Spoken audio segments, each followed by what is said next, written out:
Esta es una producción de Marta de Baile. Hablar en plata es hablar sin rodeos y con la verdad. Y es así como queremos abordar los retos y las maravillosas oportunidades con las que nos encontramos conforme quitamos hojas al calendario. Acompaña a Adriana Valladares en Hablando en Plata para descubrir cómo cuidar mejor mente, cuerpo y espíritu para vivir a plenitud esta etapa de la vida.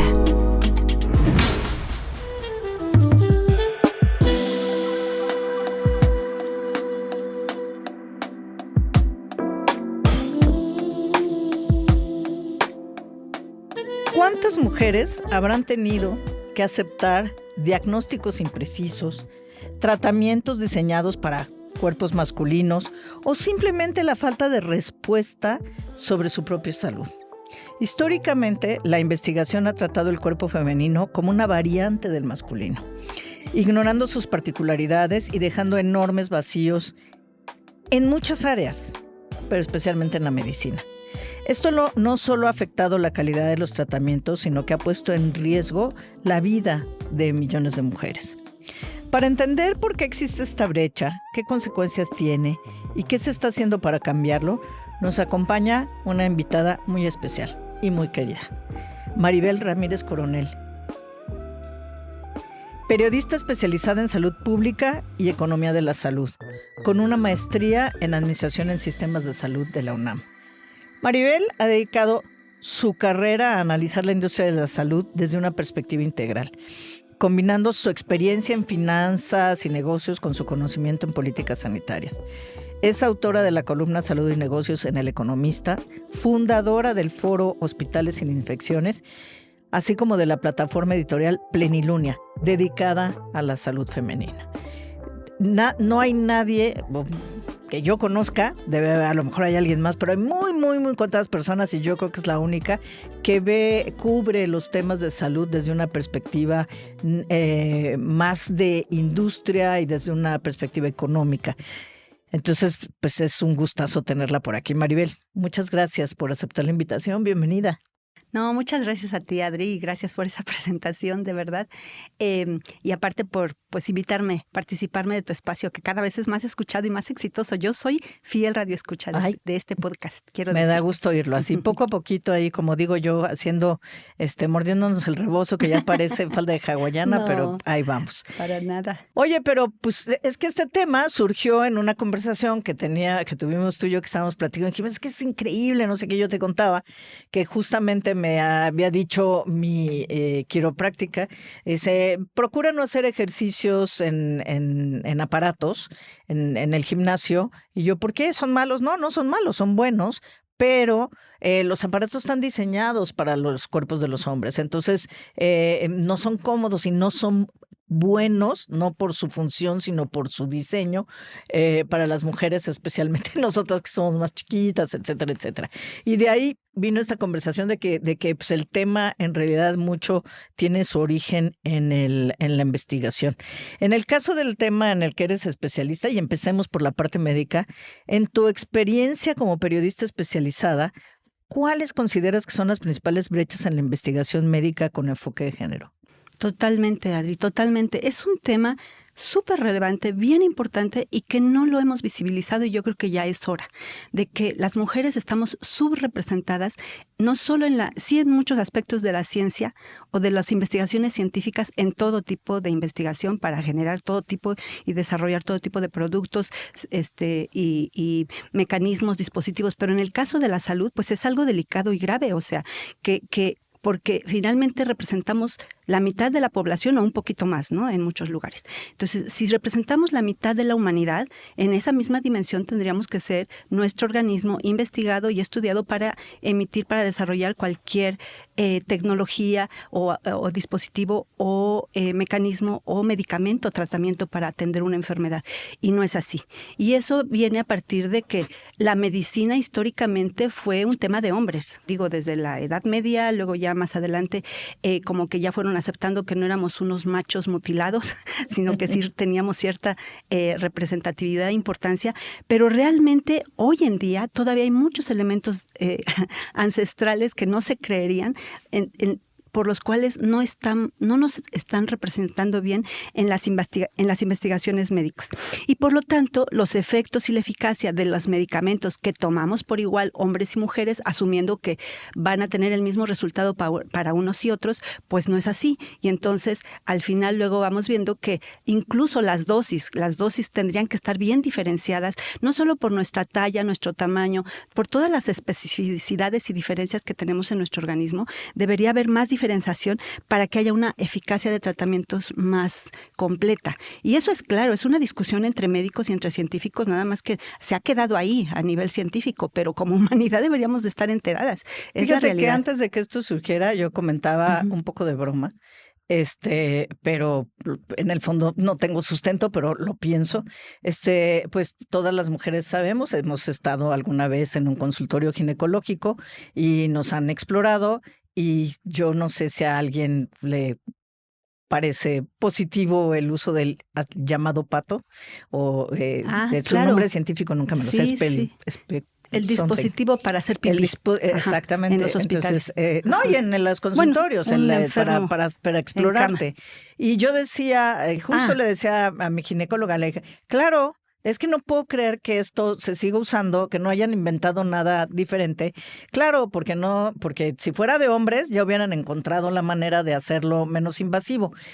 Y de hecho, digo, la única exploración que sufren, o sea, los hombres, que es la de la próstata, ya encontraron la manera de diagnosticarla vía examen sanguíneo. Claro. Dije, claro, pues como son hombres los que hacen los aparatos, dicen, ay, no, esto es muy molesto, duele mucho, vamos a inventar algo. Sí. Digo, no es posible que este instrumento en particular es de principios de 1800. De hace siglos. Y prácticamente literal. No ha evolucionado. Así es. Con todo lo que ha evolucionado la ciencia. ¿De verdad no hay otra manera? Pero eso, y en muchas cosas, Adriana, o sea, es que hablar de equidad de género, de verdad, si lo vemos en salud, todavía está muy lejana. En el ámbito de salud en muchos sentidos, y ahorita traigo unas cifras, porque las mujeres sostenemos en mucho el sistema de salud. Representativamente somos las que sostenemos la atención de la salud, tanto en los hospitales como en las casas. Pero en la hora de la atención estamos relegadas en muchos aspectos. Así como dices de la parte de este dispositivo para la exploración ginecológica, el mundo de la ginecobstetricia a nivel mundial todavía está dominado por los hombres. La ginecobstetricia, que es una especialidad médica enfocada específicamente en el aparato reproductor femenino, que tiene mucho que ver con la maternidad y por eso interesa mucho a la medicina, porque depende de ahí la reproducción humana, pero también tiene que ver con toda la vida de nuestro sistema reproductivo a lo largo de la vida, incluso en la menopausia, cuando ya no generamos hormonas y ya no somos reproductivas. Pero entonces, ¿sabes? Un dato nada más. Aquí en México, el Colegio Mexicano de Ginecobstetras es la hora en que no ha tenido una presidenta mujer. Es la hora en que sigue siendo gobernado por hombres y no hay una sola mujer que haya logrado ser presidenta de ese colegio. El colegio que es el que certifica a los médicos que se especializan en ginecobstetricia. Por ahí hay una Asociación Nacional de Ginecobstetras que ya fue por primera vez dirigido por una mujer, pero ya recuperaron los hombres otra vez el control. En general, las asociaciones médicas son dirigidas por hombres. Son pocas las que logran entrar y ser encabezadas por mujeres. A nivel mundial quizá ya van más avanzadas, ¿no? Pero en México en particular todavía estamos muy atrás en representación respecto de los que toman las decisiones en el ámbito de la salud. Ahora, por ejemplo, otra vez respecto de lo que dices, el estudio del aparato, de la vagina y del clítoris específicamente, la primera descripción anatómica del clítoris salió en los 80s. O sea, hace unas cuantas décadas. El siglo pasado. En los 80s, hace 40 años. O sea, es muy reciente, es relativamente reciente. Y eso porque también es claro porque las primeras médicas graduadas en el mundo sucedieron en los años 60 y la medicina tiene siglos de estudio. Entonces, la participación femenina de mujeres dentro de las decisiones y en los estudios y en los que ejercen la medicina es muy reciente. Entonces todavía tenemos camino por recorrer, pero hay que empujar porque la salud es un aspecto donde pues es básico que tenemos que Y tocas un punto importante, porque no se trata de un pleito de porque hay hombres está mal y y si hay mujeres va a estar bien.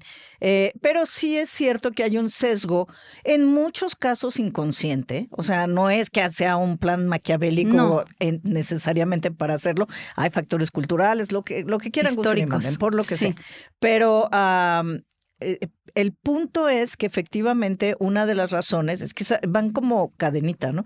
Pues no hay mujeres que se dediquen a la investigación, no hay, no hay muchas mujeres porque de hecho la incorporación realmente de las mujeres a la educación, sobre todo a la educación profesional, es reciente. Había unos casos aislados, ha habido históricamente algunos casos aislados, pero así como en general no tiene muchas décadas, es bastante reciente. Y entonces lo hemos hablado en muchas ocasiones cuando comentamos sobre diversidad en el entorno laboral. Y una de las cosas que siempre se dice es que la diversidad lo que aporta es una visión, es una multitud de visiones, diferentes ángulos que permiten tomar decisiones más ricas. En estos ámbitos, en muchos ámbitos, sobre todo en la ciencia y en los avances tecnológicos,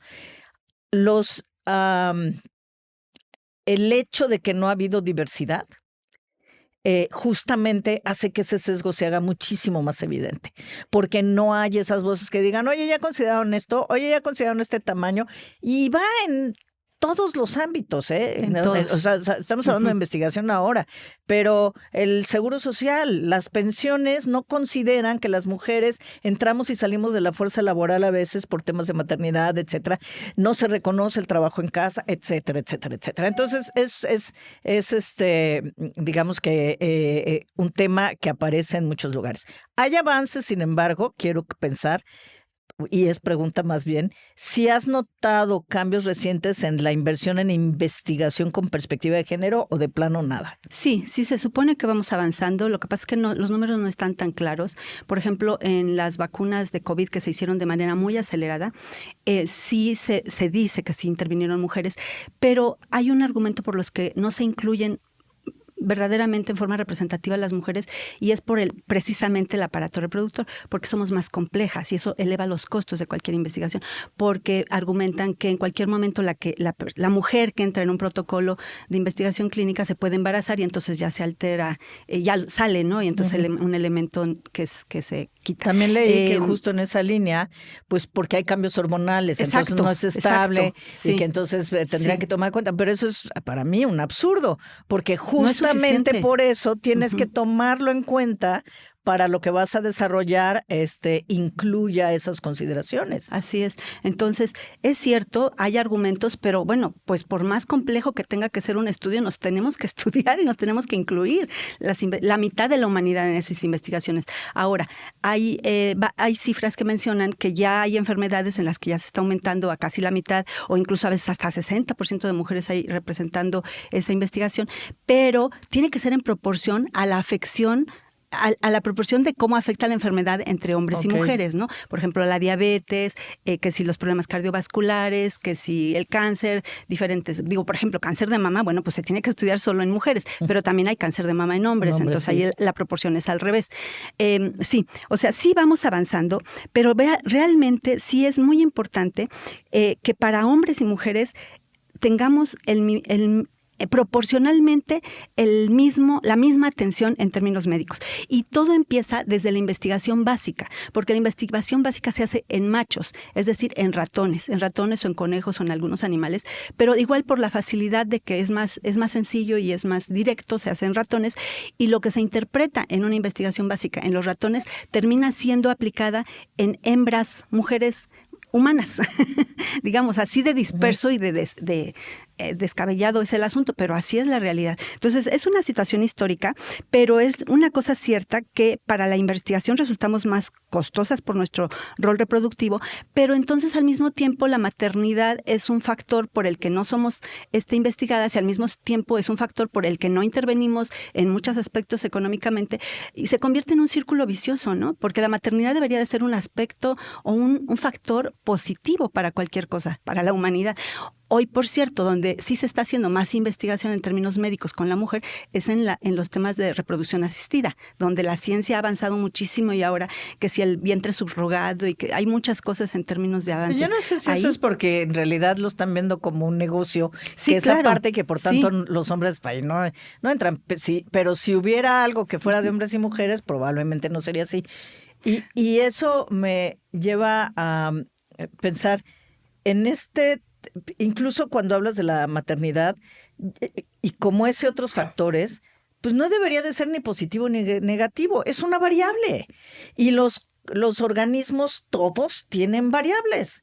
Y esas variables se deben de considerar en las investigaciones para justamente hacer. Yo tengo esperanza que conforme avanza y tú vas a saber el nombre mucho mejor que yo lo voy a decir, pero seguramente tú nos vas a explicar mejor.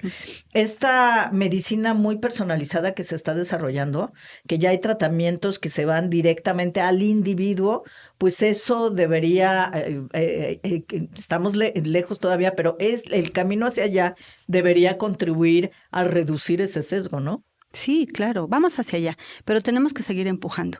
Digamos, por ejemplo, el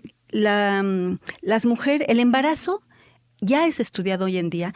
Digamos que se hagan estudios en embarazadas y cada vez ya van saliendo, digamos, ya sabemos que hay medicamentos, terapias que para las náuseas, que para que las vitaminas, una serie de acciones terapéuticas para cuidar el embarazo. Pero productos en general, medicamentos en general para las embarazadas prácticamente no se estudian por el riesgo de que pues se puede afectar al bebé, de que en un estudio en embarazadas es muy delicado.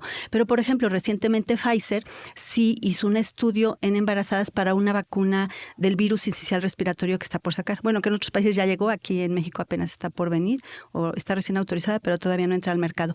Pero ya está, es una vacuna que se puede aplicar a embarazadas y es para el bebé. Por ejemplo, eso es algo grandioso, pero que la ciencia, en este caso una farmacéutica, decidió investigar ahí o que haya científicos que investigaron por ahí y que surgió una vacuna especial para las embarazadas es algo sensacional. Y yo creo que por ahí vienen infinidad de opciones y hacia allá se dirige la ciencia. Y estás hablando en este caso de embarazadas, pero cuando nos vamos, por ejemplo, si le agregamos además el factor edad, ¿no? Exacto. Los que estamos en este segmento arriba de 60 y posmenopausia, yo creo que la cosa empeora. Totalmente, no hay justo. Nada. Entre que la menopausia era como un tabú o algo que no se toca o estas locas que se sienten así. Sí. Y entre que estamos llegando a edades que antes no se llegaba y por lo tanto todo es nuevo, yo creo que hay muy pocas cosas. No, la menopausia no está estudiada, cero, no hay nada.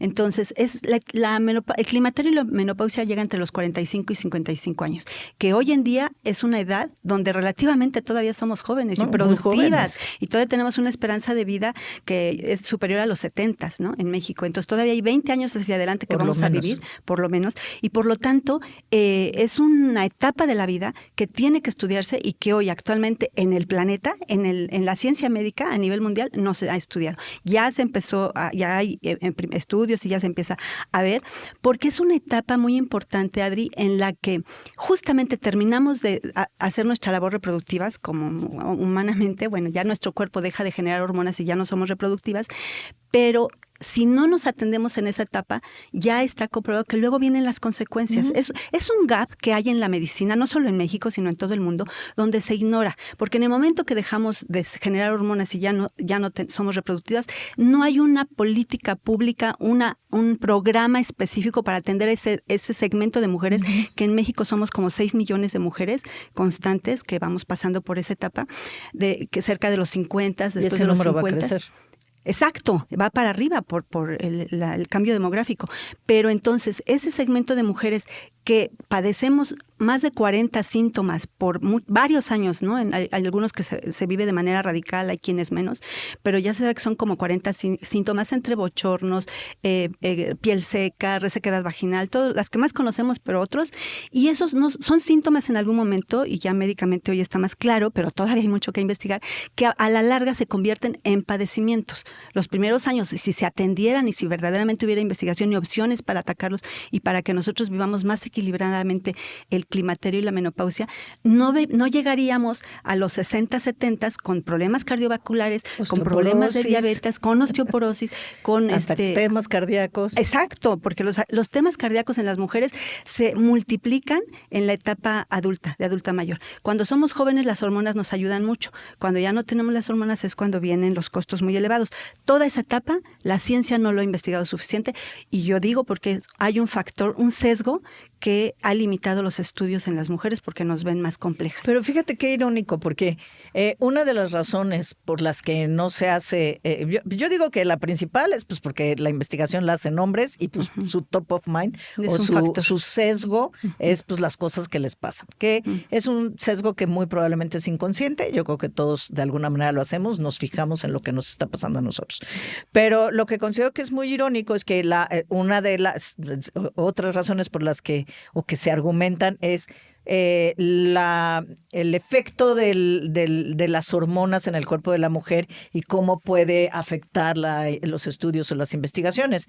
Pero justamente ese elemento de las hormonas en las mujeres es lo que tiene un montón de consecuencias durante la menopausia y conforme vas pasando los años, ¿no? Cuando llegas a los 60, a los 70, etcétera. Entonces, con mayor razón deberían ser estudiados. Entonces, es irónico porque no estudio mujeres porque tienen este tema de las hormonas que lo complica. Pero justo ese tema de las hormonas es el que luego complica nuestra salud. Exacto. Con los años. Es absurdo. Y en el tema de la menopausia, siento, no lo sé, te lo pregunto, que el hecho de que las mujeres hayan salido a decir, oigan, que y ya hay que normalizarlo y no está Estamos y no sé levantando qué, la mano.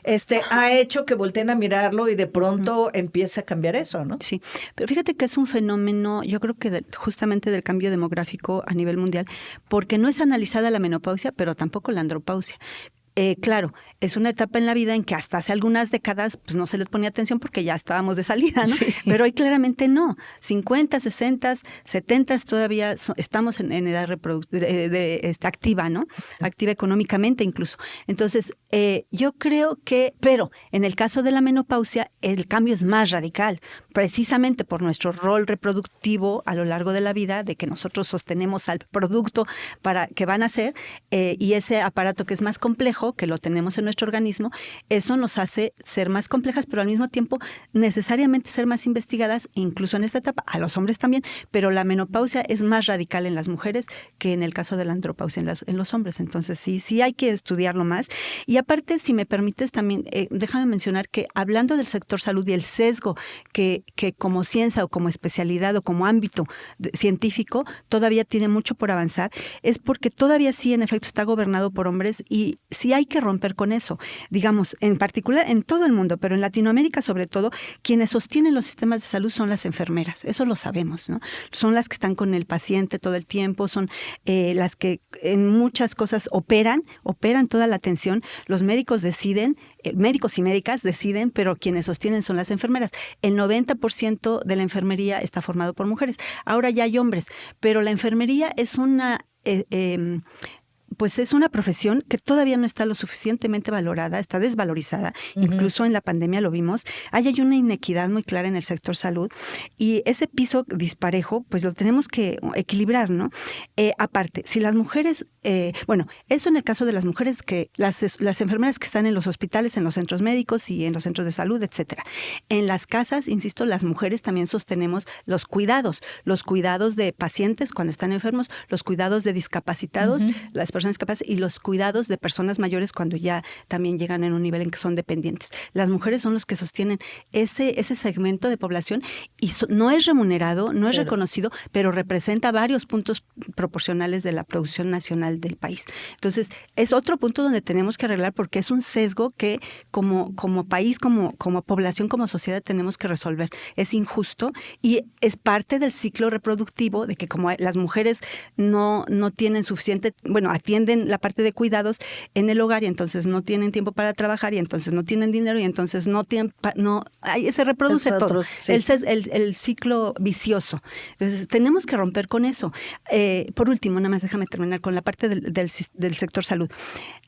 Aun cuando está sostenido por mujeres el sistema de atención médica, los directivos son sobre todo hombres. 70% del personal de salud en el sistema público y privado de este país está sostenido por mujeres. Somos mujeres.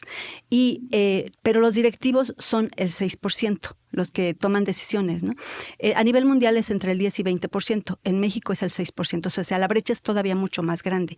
Entonces, y se ve claramente cuántos directores de hospital mujer, cuántas directoras mujeres conocemos. O sea, yo que conozco el sector, que estoy en el sector público ya hay un poquito más, habrá 2 o 3 actualmente dentro de los hospitales públicos en todo el país. En el sector privado habrá 1 o 2 de las que yo he ubicado, directoras de hospital. Ahora, CEOs de empresas de salud también. O sea, es algo que todavía se supone que ha ido avanzando la mujer en el ámbito de la salud en las industrias, pero no lo suficiente. CEOs de empresas de salud, específicamente farmacéuticas, no hay una sola a nivel mundial. O sea, CEOs mundiales de las transnacionales farmacéuticas o de dispositivos médicos y eso. No hay una sola mujer que dirija a nivel mundial una empresa de salud. A nivel nacional, las farmacéuticas cada vez ya tienen más mujeres en México, por suerte. Pero todavía falta mucho. Esos son elementos que nos hacen ver que hay un sesgo y que de verdad sí tenemos que hacer algo. Pero además yo no sé, no tengo el número, pero tengo la impresión o la teoría, y lo he oído en algún lado, que las mayores usuarias del sistema de salud somos las mujeres, porque es conocido que los hombres van en casos muy especiales o arrastrados por diferentes por una razones, ¿no? Normalmente arrastrados por una mujer, pero las mujeres, y esto me lo explicaba alguien, porque él decía, es que ¿por qué los hombres no van? Y me decía, bueno, es que las mujeres tienen más esa cultura porque cuando terminan su etapa de pediatría, digamos, ¿qué sigue? Inmediatamente van al ginecólogo porque viene la etapa de comienza la menstruación y empieza su etapa entre comillas reproductiva, ¿no? No que esté lista, pero físicamente empiezan esos cambios. Y luego viene la menopausia. Entonces, toda la vida estamos en el sistema de salud de alguna manera. Y dice, y los hombres después del pediatra ya no vuelven a ir más que se estén muriendo, ¿no? Entonces, dice, ¿por qué no tienen esa cultura? No tienen la cultura del chequeo, etcétera, etcétera. Pero por lo que sea. Por algo será que tenemos la esperanza de vida más larga. Y es exactamente el argumento por el que se decía esto, donde yo lo escuché.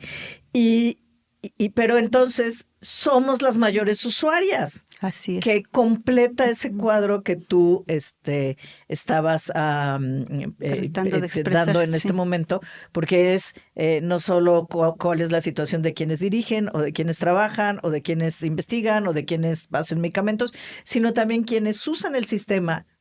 Fundamentalmente o mayoritariamente somos mujeres, que también debería ser algo que se tomara en cuenta. Totalmente. En el tema de la salud mental, por ejemplo, yo creo que ese todavía es más complicado, ¿o no? Sucede también subdiagnosis, malos diagnósticos, etcétera, etcétera. Qué buena pregunta. No tengo la respuesta, pero lo que sí es que debe ser que en la misma dimensión las investigaciones, la representatividad de las mujeres en las investigaciones de los medicamentos no están equitativos, no están en la misma proporción y pues finalmente habría que ver qué tanto nos están haciendo efecto las terapias para esquizofrenia, para depresión, para ansiedad, porque lo que sí es cierto es que las mujeres proporcionalmente padecemos más estas enfermedades, sobre todo de depresión y ansiedad. Y hay estudios que han evidenciado que los problemas de sobrepeso y obesidad en mujeres están directamente vinculados a depresión, por ejemplo. Entonces, sí, el factor de salud mental debe estar muy ligado a estos sesgos que estamos viendo, pero no tengo los números. Y ahí se vuelve clave esto que tú mencionabas de que no se consideran las diferencias en la metabolización, por ejemplo, de medicamentos entre hombres y mujeres,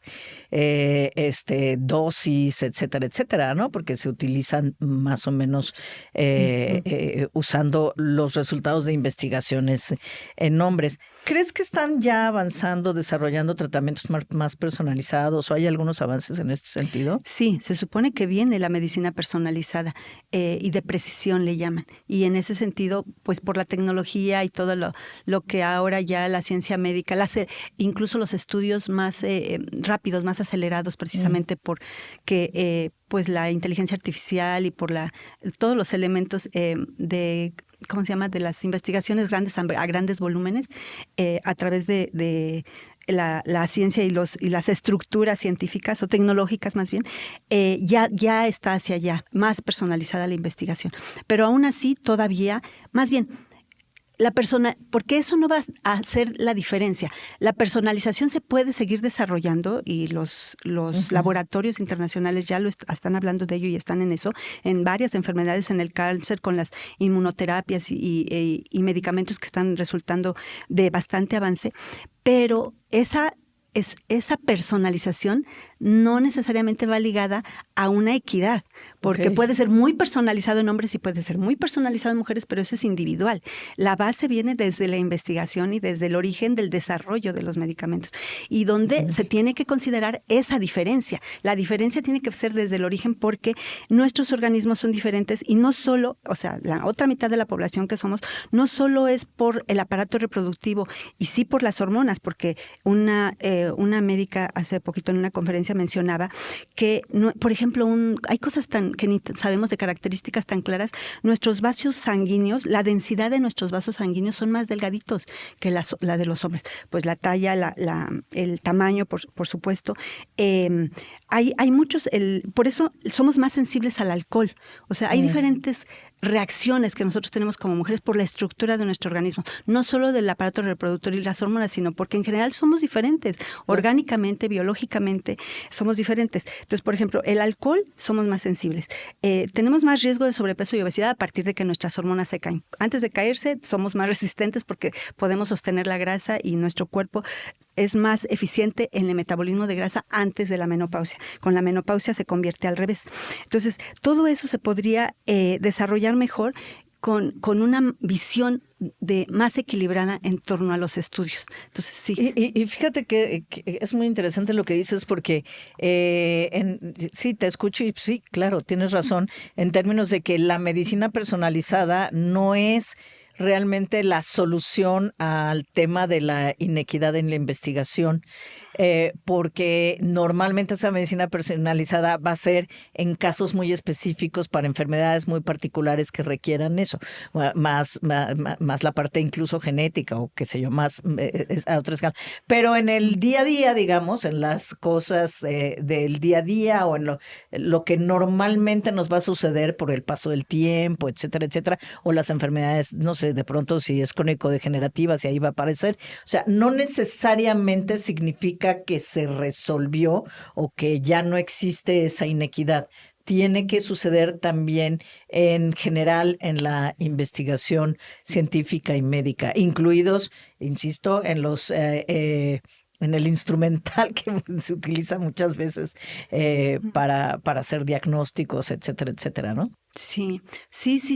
Y tiene que empezar por nosotras mismas, ¿eh? Es decir, porque estamos hablando ahorita en este caso del campo de la medicina, la ciencia, la investigación, pero en general más bien el que las mujeres nos apropiemos de nuestro propio cuerpo, que no nos dé vergüenza hablar del clítoris, hablar de la vagina, de nuestra menopausia, o sea, de expresar las palabras tal cual son, porque históricamente esos estigmas respecto en particular del cuerpo de la mujer, donde a los hombres les daba miedo, incluso a los médicos, porque lo veían algo muy delicado, muy sensible, y bueno, tenía una razón, y ahora se entiende que nosotras pues nos cuesta trabajo a las propias mujeres. Entonces creo que desde ahí tenemos que empezar, que hablemos abiertamente del placer sexual femenino a cualquier edad, de que si nos veamos nuestros órganos genitales sin vergüenza, tantos de verdad mitos y tabúes que tenemos nosotras mismas acerca de nuestro organismo y nuestro cuerpo y de la parte más íntima, como hombres y como mujeres, pero esos tabúes están sobre todo en las mujeres y nosotras mismos los reproducimos muchas veces.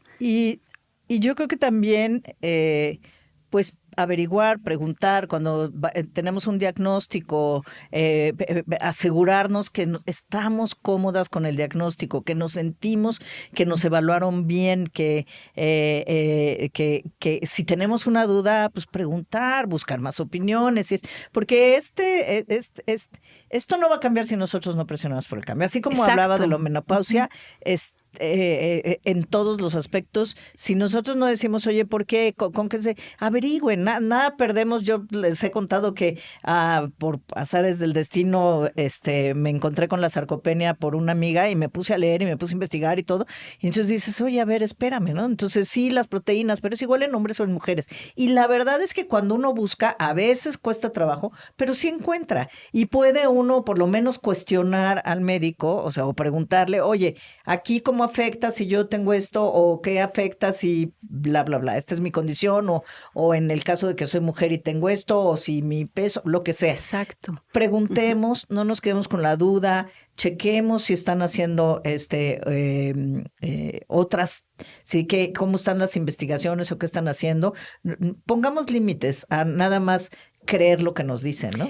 Pongamos límites y levantar la mano y sí, como dices, preguntar con nuestro médico, médica y siempre no de quedarnos con ninguna duda y sobre todo incluso de los temas que a veces nos causan así como urticaria o que nos da pena o como dices que nos agarramos el rebozo porque nos da vergüenza, pero no, o sea, sí hay que preguntar sin estupor, sin rubor, porque por ejemplo, yo me imagino en el futuro, para cuando ya logremos ese equilibrio, que empieza desde estos temas que estamos hablando, muy personales, que se ubican como muy personales y muy privados, pero la privacidad es pública, ¿no?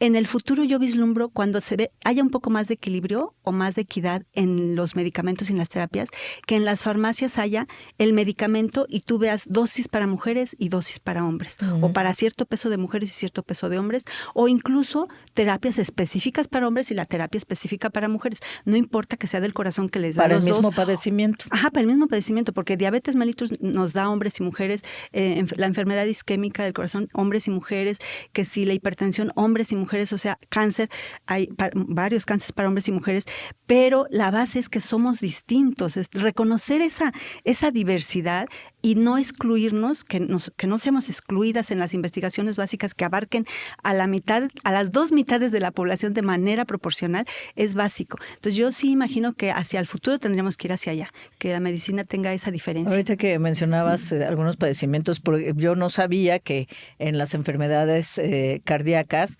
la sintomatología en la mujer puede ser muy diferente de la del hombre. Los síntomas de un infarto en un hombre o en una mujer pueden ser muy diferentes, no los clásicos que vemos en las películas, y eso puede significar que no identifiquemos lo que nos está pasando y que no recibamos la atención en el momento que la necesitamos, y eso puede ser fatal. Y eso es de base porque no tenemos la información suficiente o clara. Y es porque no se estudia. Entonces, ahora porque ha pasado, etcétera, etcétera, dicen, sí hemos notado esto, pero no hay un estudio que diga, si es en hombres, si es en mujeres, y que se refleje en todo, ¿no? Que se realmente se divulga. Y les decía, estamos hablando en este caso en particular desde la perspectiva de género, pero también pasa desde la perspectiva de edad. Y hay una especie de edadismo en el sector, a pesar de que también somos usuarios, que ya hacemos la broma de que ya hablamos más de medicina que de viajes conforme crecemos o cumplimos años. Pero es cierto, ahí de alguna manera se explica porque, como decía Maribel, pues ya somos prácticamente la primera generación que llega a estos rangos de edad. Entonces, pues probablemente están pasando muchas cosas que no habían pasado antes, pues porque no llegaban hasta aquí. Y que llegamos en buenas condiciones. Porque es resultado también de la investigación médica, de los avances científicos, claramente. Y pinta que va para arriba, ¿no? No sé, sí. que hay gente que le parece horrible que pensar que vamos a superar los 100 años, otras a que le encanta, pero la realidad es que la ciencia y en particular la medicina está teniendo estos avances que lo van a permitir. Pero hay muchas cosas que surgen y que apenas se van a investigar. Sí, y el gran reto es que justamente ese avance en la esperanza de vida sea con calidad de vida, que no solamente que digamos que la medición es que este país tiene una esperanza de vida de 70 y tantos en hombres y de 80 en mujeres, no sé, que no solo sea ese el indicador, sino las mediciones de la calidad de vida sean más precisas y que las tengamos claras, porque en efecto, los de que estamos en 40, 50, pues ya estamos llegando a una etapa madura, pero hay que prever esa etapa para prepararnos para llegar a los 60, 70 y 80 en buenas condiciones.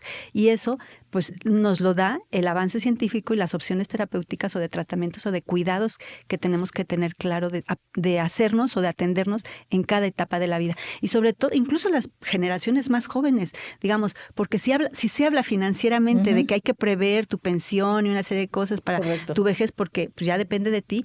Nuestra salud depende de nosotros, es lo más elemental. Entonces, que desde los 30, 40 estemos visualizando cuando vamos a llegar a los 70, 80 que sean buenas condiciones.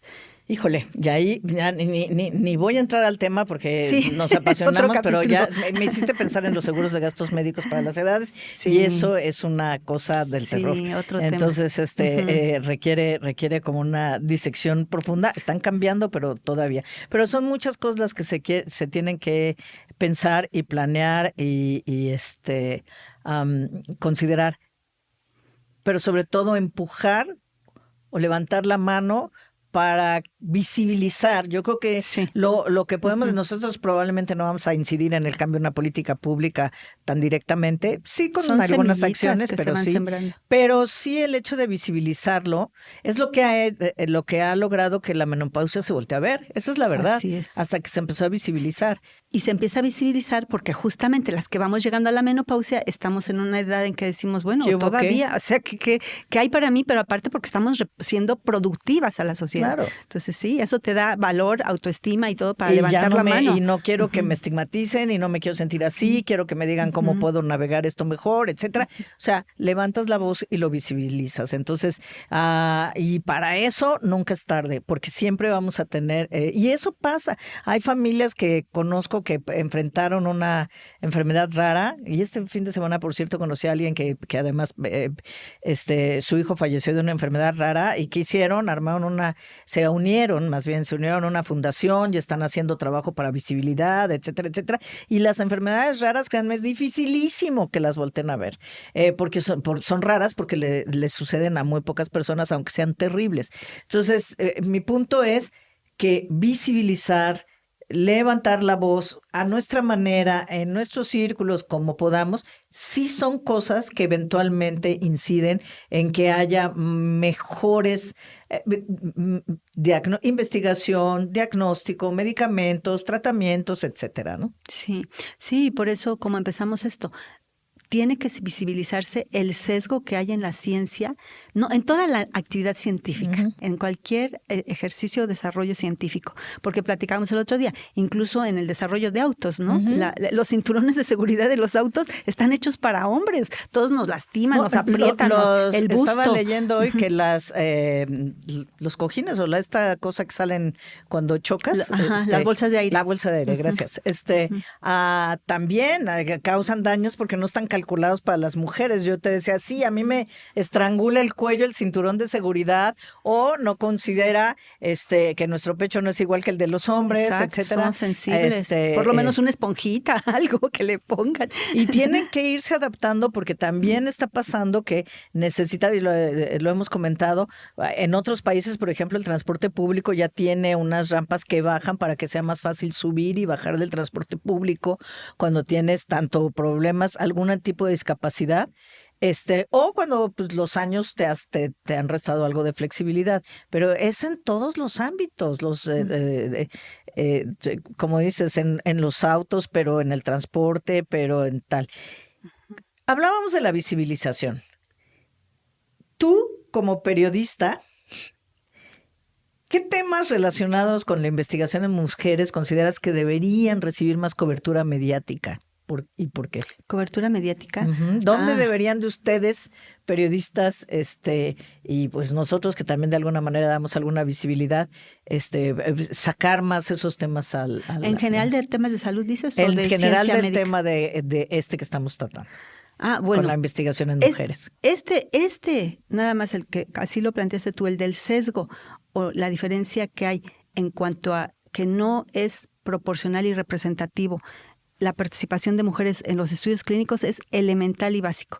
Suena como un poco complejo porque cómo explica que se hacen los ensayos y una serie de cosas, pero creo que es nuestra tarea como comunicadores justamente aterrizarlo, digerirlo y aterrizarlo para transmitirlo al común de los mortales, porque es básico, sí, por el lado de la ciencia. Y otras cosas en general, pues de la equidad de género pienso que hay que evidenciar en general cómo se hace la ciencia. Hay muchas cosas que desconocemos porque se ve como complejo, pero como que nos metamos más en los procesos y que no solo sean los periodistas especializados en ciencia, porque se le ubica así a los periodistas que empiezan a meterse en ciencia y que ya se le ubican con periodistas científicos. No necesariamente. Yo creo que cualquier comunicador que busque temas, que esa es parte de nuestro trabajo, nuestro rol profesional, estar aportando a la sociedad, a la discusión, a la narrativa y a la conversación pública. La ciencia tiene infinidad de cosas que están ahí, y si vamos en los sitios de clinical trials, siempre hay nuevas cosas así que tú dices, ay, eso merece una investigación periodística, ¿no? Aterrizarlo y eso, infinidad. Mira, nada más, por ejemplo, ahorita las vacunas, lo que está pasando en Estados Unidos con el sarampión, que es un brote muy fuerte, muy delicado en Texas, está viendo ya muertes. ¡Qué locura! Y está al lado de nosotros, o sea, en cualquier momento se nos puede meter. O sea, la vacunación en general es todo un tema. Por Estados Unidos, por los movimientos antivacunas, porque aquí en México no hay presupuesto para comprar vacunas, no se están comprando todavía. No, en lo que fuimos en algún momento de primer lugar mundial, muy reconocido en nuestra cobertura de vacunación, lo perdimos, es una tragedia. Hay tanto que hacer. La vacuna es un elemento de prevención que la ciencia generó y que es algo maravilloso. O sea, que te pongan un piquetito para defenderte de infecciones a futuro te salva la vida. Y no lo estamos viendo verdaderamente como humanidad.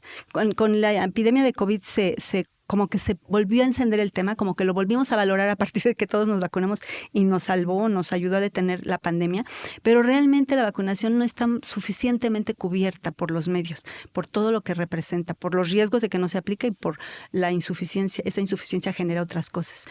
La resistencia antimicrobiana, bueno, temas hay infinidad, los superbichos, o sea, dentro del ámbito científico creo que periodísticamente podemos sacarle todavía mucho hilo.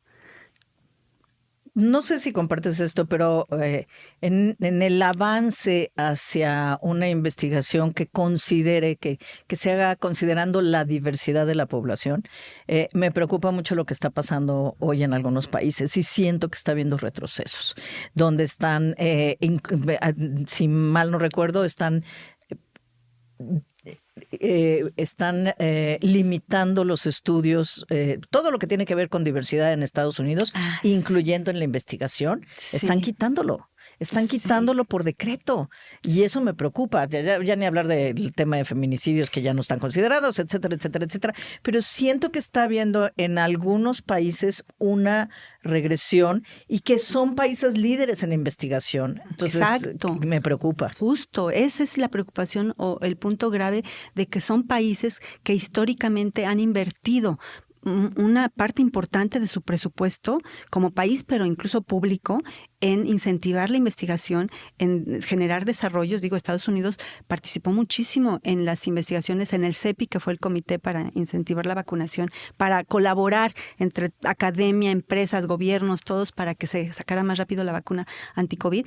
Estados Unidos fue uno de los que más se metió. El hecho de que el presidente Trump haya decidido que Estados Unidos se sale de la Organización Mundial de la Salud es un pecado abismal. Para el mundo, para Estados Unidos, pero para el mundo. Y a Estados Unidos le afecta mucho porque justo la investigación está compenetrada, o sea, los investigadores o los científicos que participan en la OMS, porque una parte de la plantilla de la OMS la pagaba el gobierno de Estados Unidos. Bueno, la sigue pagando porque el proceso tarda un año en que verdaderamente se ejecute la salida de Estados Unidos. Pero va a ser un freno terrible en general a nivel internacional en la investigación científico. En general con la OMS, pero en particular con su mandato de eliminar todo lo que tenga que ver con diversidad e inclusión. Sí, ese es equidad otro e inclusión, pues olvídalo. Bueno, o sea, entonces totalmente. Esperemos que los laboratorios y las empresas que se dedican a la investigación pues no tienen por qué seguir esos lineamientos y ojalá no lo hagan. Pero es preocupante. Ese es otro punto, porque aquí ahorita hemos hablado solamente de la exclusión de las mujeres proporcionalmente en la investigación. Pero si hablamos de diversidad en general, ahora sí que como entre hombres, mujeres, LGBT y más y todo eso, hay mucha investigación que hay que hacer por ahí porque son segmentos de población, así como hablamos de enfermedades raras que les afectan a poquitas personas y que no es justo que no se le atiendan porque son poquitas, así igual en segmentos de población que son minorías y que también hay que investigar en su organismo y en su salud qué opciones hay para que ellos tengan un mejor nivel de vida. Todavía va a ser al futuro, pero en lugar de avanzar estamos retrocediendo y entonces eso sí es terrible, es un pecado capital que como vamos a ver hacia dónde va. Pero bueno, por lo pronto nos ayuda mucho estas reflexiones que compartes y el hecho de que nos hagas partícipes de tu conocimiento y nos ayudes a entender mejor este problema. Muchas gracias, Maribel. Gracias a ti, Adri. Pueden seguir su trabajo en El Economista, en plenilunea.com y escuchar sus análisis en el Heraldo Radio. Sí, muchas gracias a ti por la invitación. No, gracias, Maribel. Muchas gracias. La falta de equidad de género en la investigación no solo afecta a la salud, sino también la economía, la tecnología, el urbanismo y muchas otras áreas de nuestra vida cotidiana. Aunque lentamente, algunas cosas están cambiando conforme más mujeres estudian, se destacan, participan en todos los campos de la ciencia. No nos conformemos con lo que nos dan. Preguntemos, investiguemos hasta encontrar respuestas que nos satisfagan. A mí no me queda más que agradecerles que nos hayan escuchado, invitarles a visitar nuestra página hablandoenplata.mx, así como nuestras redes sociales. Nos vemos en el próximo episodio.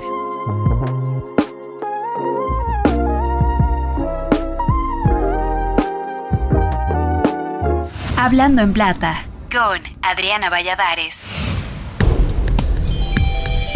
Esta es una producción de Marta de Baile.